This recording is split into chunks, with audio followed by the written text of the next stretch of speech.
उषा जाट नाशिक आपल्या या चॅनलमध्ये तुम्हा सर्वांचे अगदी मनापासून स्वागत व तोंडाची चव वाढवणारे असे चटपटीत बोरांच्या आजच्या रेसिपीमध्ये तुम्हा सर्वांचे अगदी स्वागत। आजच्या रेसिपीला सुरुवात करूया। इथे मी एक ताटभर असे छान असे बोरं स्वच्छ धुवून घेतलेले आहेत, त्याची देठं काढून घेतलेली आहेत।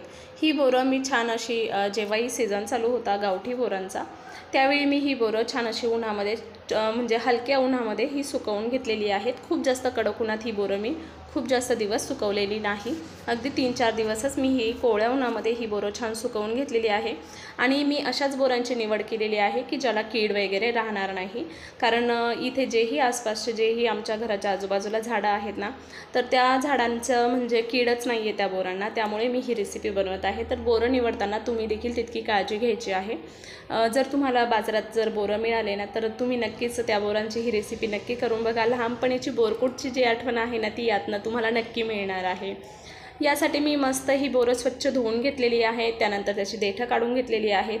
आता आपण यासाठी लागणारा जो पाक बनवायचा आहे ना, तर तो आपल्याला एक साखरेचा वापर आपण तयार करून घेणार आहोत। इथे तुम्ही गुळाचा वापर करू शकता, परंतु गुळापेक्षा साखरेची रेसिपी ही एकदम परफेक्ट बनली जाते आणि खूप जास्त चवदार देखील बनते। आमच्या लहानपणी आम्ही जेव्हा शाळेत जायचो, मराठी जिल्हा परिषद मराठी शाळेमध्ये, त्याच्या बाहेरच्या बाजूला जेही छोट्या छोट्या दुकानं असायचे ना, तर त्यात बोरकुट असायचं, फार छान लागायचं आणि आम्ही ते खायचो देखील।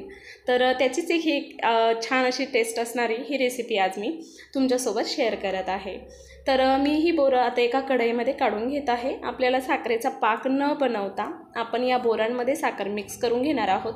त्याने काय होईल, आपल्या बोरांमध्ये जेव्हा शिजले जातील त्यावेळी साखर बोरांमध्ये आतपर्यंत उतरली जाईल आणि ते बोरांचा आंबटपणा शिवाय नॅचरल म्हणजे निसर्गता जी गोडी असते ती, आणि पुन्हा थोडी आपण जी साखर वापरणार आहे त्यामुळे पुन्हा एकदा गोडीचं जे मिश्रण बनणार आहे, त्यामुळे ह्या चटपटीत बोरांची खूप सुंदर अशी चव लागणार आहे, ज्याने आपल्या जिभेवरची जी ह्या बोरांची जी टेस्ट आहे ती नक्कीच तुमच्या आठवणीत राहणार आहे।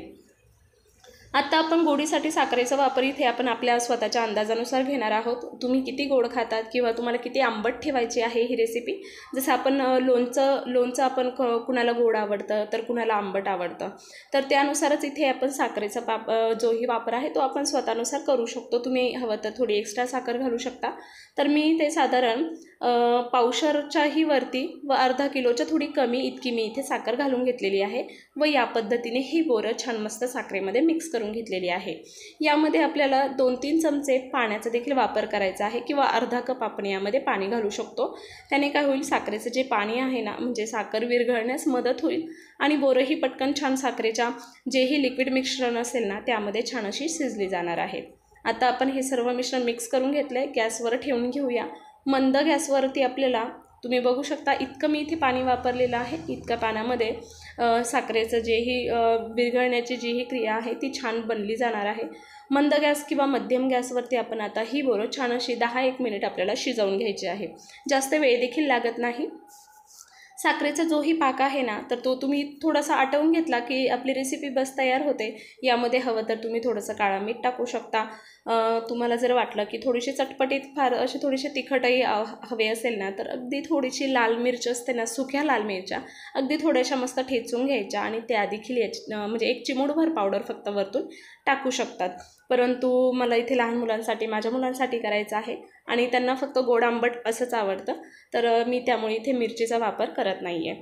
तर आजची ही रेसिपी तुम्हाला कशी वाटली मला नक्की सांगा। आणि हो, बोरांचा सीझन गेलेला आहे मला माहीत आहे, परंतु पुढच्या सीझनमध्ये तुम्ही नक्की ही रेसिपी ट्राय करून बघा आणि व्हिडिओ पूर्ण नक्की बघा। आवडल्यास लाईक करा, कमेंट देखील करा आणि चॅनलवर नवीन असाल तर सबस्क्राईब नक्की करा। मस्त आपण हे मिश्रण छान चमच्याने असं मिक्स करून घेत राहणार आहोत, जेणेकरून साखर खालून करपणार नाही किंवा लागणार नाही। अगदी 2-4 मिनिटातच आपण पाणी टाकलेलं आहे, सुरुवातीला 3-4 चमचे, त्यामुळे साखर पटकन विरघळली जाते। तुम्ही बघू शकता मस्त असं साखर छान असं त्याचा पाक बनला जातो आहे आणि साखरेच्या पाकेमध्ये ही बोरं जी आहेत ना सुकवलेली, ती छान मस्त शिजलेली जाणार आहे। आणि बऱ्याच ठिकाणी तुम्ही हिल स्टेशनला जर गेलेले असाल, महाबळेश्वर, माहूर किंवा चांदवड, वणी, तर त्या ठिकाणी ही बोरं बाहेर बाजारात जेही भाविक असतात किंवा जेही पर्यटक असतात ना, त्यांना खाण्यासाठी ही बोरं बाहेर विकली जातात। 5 रुपये 10 रुपये अगदी थोड्याशा एका छोट्या द्रोणमध्ये दिली जातात, परंतु ते खूप छान लागतात आणि बस तशीच आपली ही रेसिपी आज परफेक्ट बनणार आहे. परंतु आपल्याला त्यावेळी माहीत नसतं की ती जी बोरं आहे त्यामध्ये कीड आहे किंवा नाही, ती कशी बनवलेली आहे. तर त्यामुळे मी इथे स्वतः बनवत आहे आणि खरंच हा एक्सपिरियन्स म्हणजेच हा अनुभव माझा खरंच खूप छान होता. तुम्ही बघू शकता खूप सुंदर अशी बोरं छान मस्त साखरेच्या पाकात शिजत आहे. हलकासं सुरुवातीला फिक्के रंगाची दिसणारी बोरं शिजल्यानंतर थोडी काळपट दिसायला सुरुवात होते आणि जो साखरेचा पाक आहे तो जरा बराच प्रमाणामध्ये आटला जातो. त्याचवेळी आपण गॅस बंद करायचा. मस्त बोरं छान थंड होऊ द्यायची आणि एका डब्यामध्ये तुम्ही भरून फ्रीजमध्ये जर ठेवली ना अगदी 2-3 महिने आरामात टिकतात. तुम्ही बघू शकता बोरं छान शिजल्यानंतर मी इथे काळं मीठ म्हणजे जे सेंधव मीठ असतं ना ते वापरलेलं आहे. त्याने या बोरांची चव भन्नाट येते. एकदा नक्की तुम्ही याच पद्धतीने तुम्ही आंबट चिंचा देखील करू शकता. त्याची देखील तितकीच चव भारी लागते. त्याचाही व्हिडिओ मी जेव्हा बनवेल त्यावेळेस नक्की तुमच्यासोबत शेअर करणार आहे. आणि चॅनलला तुमचा आत्तापर्यंतचा खूप मोठा सपोर्ट मिळालेला आहे. त्याबद्दल तुमच्या सर्वांची मी फार जास्त ऋणी आहे व इथून पुढे देखील तुमचा असाच सपोर्ट माझ्यासाठी महत्त्वाचा राहणार आहे. मस्त आपण सर्व मिश्रण या पद्धतीने पुन्हा एकदा मिक्स करून घेऊया.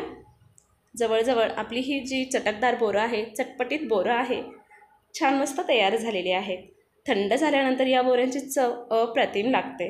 अगदी लहानपणी जसं बोरकूट लागायचं ना मैत्रिणींनो, तुम्हाला आठवत असेल ना, अगदी त्याच पद्धतीने. फायनली बोरं छान तयार झालेली आहेत आणि मी मस्त एका प्लास्टिकच्या डब्यामध्ये भरून ठेवत आहे. तुमच्याकडे काचेची बरणी असेल ना तर त्यात देखील तुम्ही भरून ठेवू शकता आणि फ्रीजमध्ये तर आरामात 3-4 महिने ही बोरं आरामात राहतात. तर भेटूया नवीन व्हिडिओमध्ये. तोपर्यंत धन्यवाद.